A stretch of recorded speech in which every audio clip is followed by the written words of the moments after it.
Do you wonder what retirement strategies for income you can put in place while you're still working so that you set yourself up for an early retirement?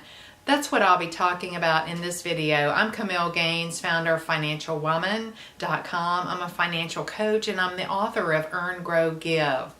And what I want to share with you in this video, I want to talk more about these questions that I have gotten going in other videos that I'd love for you to watch, but they all stem from this big epiphany that I had around our investments back after the tech bubble correction in sort of the mid 2000s, early, that first decade of the 2000s.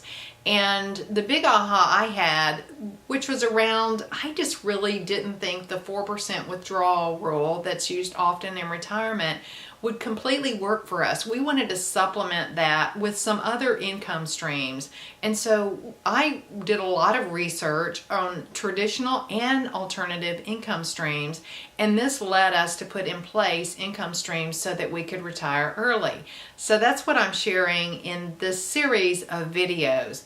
And so I had done a video on the questions that I asked myself as I brainstormed these different ideas, because it felt really overwhelming. There were so many possibilities, and there was traditional investing, and there was income from something like books or blogging, and there was real estate. And so I came up with these questions, and I shared these at financialwoman.com, and there was a lot of interest in this because I know a lot of people are seeing their retirement accounts are not going to maintain their standard of living throughout their lifetime, especially people who are nearer retirement like us that are still working, at least some, and they're concerned about maintaining their standard of living. So in this video, I'm going to break down a little bit. In one video, I shared a lot of my questions that I asked. In this video,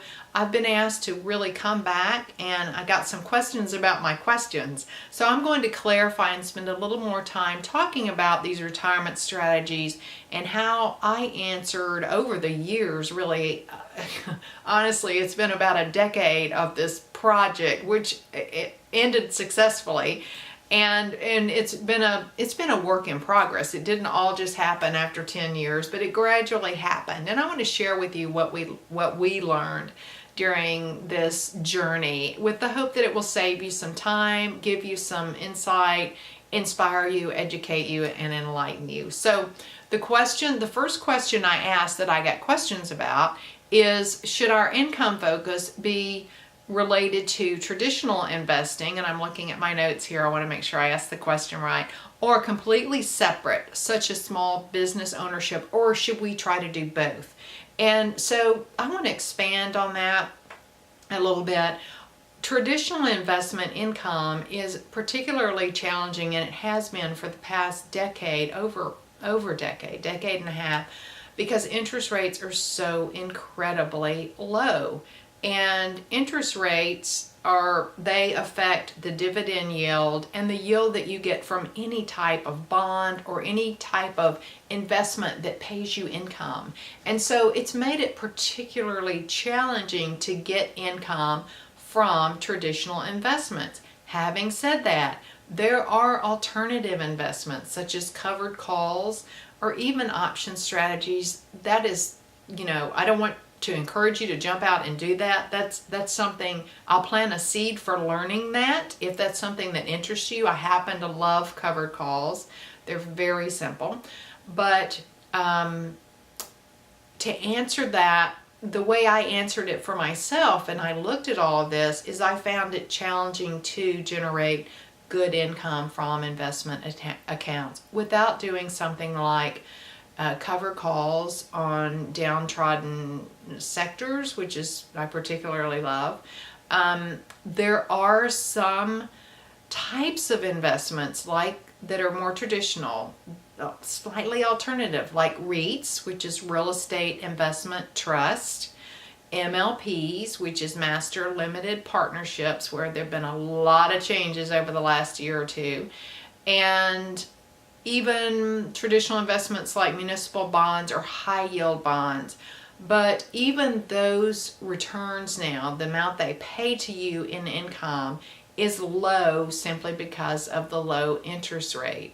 And so that's what I wanted to kind of say about that, to quote Forrest Gump, is that it's hard to get income from traditional investments, and it has been for a super long time, which led us to do more creative traditional investments, creative option strategies around stocks, but also to lead us to say, let's do something really different, completely outside of traditional investments. And it also gave us a level of diversification that we couldn't achieve if we only focused on creating income streams from our traditional investments in stocks and bonds, if that makes sense. And so there are certain types of investments, for example, real estate rentals, which we ended up investing in, that have a different risk, have different risk factors than the stock market or the bond market. We have income from online businesses that have different risk factors. So we like that diversification that gave us. So that's what I wanted to share with you in this video. I appreciate your questions on that and your contacting me about this. And it's simply to look at, I know everyone that is looking to generate retirement income is wondering, where do I start? Do I get this from my investment accounts, or do I create other types of income, and where would I even begin? That's what this whole series is about, because it's what we've done, and I'd love to share it with you in the hope that it will, help you and inspire and educate you, as I said. So that's what I wanted to share in this video. If you like this series, please let me know. Click the like button below. I'd love it if you share it, and let me know if you have any questions in the space below the video. Thank you.